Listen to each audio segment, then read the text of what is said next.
Well, good morning. Here it is. It's Monday morning.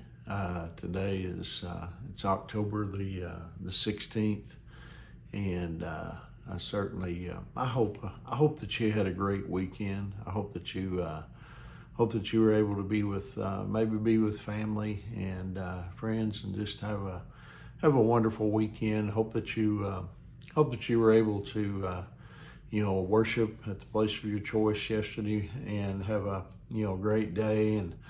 And I know we did. We had a wonderful time at church. Not only yesterday morning but yesterday evening. Had a great time of fellowship after church. And anyway, now it's Monday morning. The beginning of a new week, and I hope that you're well rested this morning. Hope that you're ready to tackle the opportunities that God has given us with this brand new day. This morning I want to share with you a devotional entitled Infinitely More. Mark chapter 6 verse 48, it says, "He saw that they were in serious trouble, rowing hard and struggling against the wind and waves. About 3 o'clock in the morning, Jesus came toward them, walking on the water." After Jesus, you remember, fed the 5,000 people, 5,000 plus actually, with only 5 barley loaves and 2 fish, he sent his disciples across the Sea of Galilee. And, as they made their way over the water, a bad storm rolled in, and it was so bad, in fact, they thought they were going to drown. And meanwhile, Jesus, he had gone up on the mountain to pray, and no doubt he was praying for his disciples. And even though they couldn't see him, Jesus, he could see them. And the Bible tells us that about 3 a.m., 3 o'clock in the morning, he came walking toward them on the water. Now this was, just before the sun was, beginning to rise, which means, they had been fighting the storm for a long time. And, when Jesus, he came toward them, the Bible indicates that he intended to walk past them.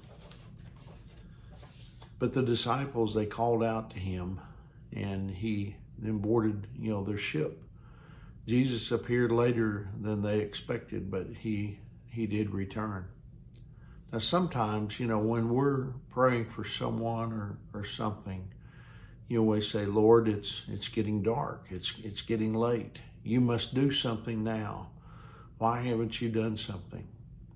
Or, we might, be discouraged, and we, give up praying because we don't think, that God will do anything. But God has his timing, as surely as he has his will. His timing is perfect. The Bible tells us in Ecclesiastes chapter 3, verse 11, God has made everything beautiful for its own time. Now maybe you have an illness and you've prayed for God to heal you, yet, nothing has happened. Don't give up. Keep praying. Maybe you're praying for a prodigal child, and you're wondering whether this child will ever come around. Don't give up praying. The Bible tells us that, the story of Mary, Martha, and Lazarus, who were good friends of Jesus. He would spend time at their house in Bethany, but one day Lazarus, he got sick. And Mary and Martha, they sent word to Jesus knowing that he would do something. But Jesus, he didn't rush back to Bethany. In fact, he stayed where he was for, 2 more days. Now, by the time Jesus got there, Lazarus, he wasn't sick, he was dead. He had been in the tomb for 4 days. Now, Martha, she was angry. She ran up to Jesus and she said in John chapter 11, verse 21, "Lord, if only you had been here, my brother would not have died."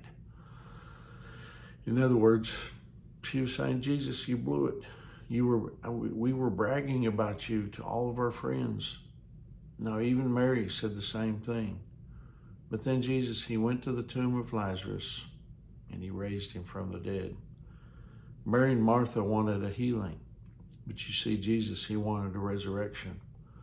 Ephesians chapter 3, verse 20, it says this, Now all glory to God, who is able, through his mighty power at work within us, to accomplish infinitely more than we might ask or think. Sometimes, the reason God doesn't answer our prayers, the way that we want him to, is because he wants to do more than we've asked for. And when we get to the end of ourselves, you see, we get to the beginning of God. And, that's what we need to, continue to do. We need to continue to pray. Even if we don't feel like God has answered, our prayers, continue to pray for whatever it is you're praying for. And in God's timing and God's will, he'll answer that prayer one way or the other. I assure you, God is not neglectful when it comes to taking care of us and wanting the best for us. And sometimes he does things even more than what we've asked. And so anyway, I hope that encourages you here on this Monday morning. Hope you have a wonderful day. Remember, Angie and I, we love you guys, and we're praying for you. And Lord willing, I'll see you tomorrow morning. God bless you.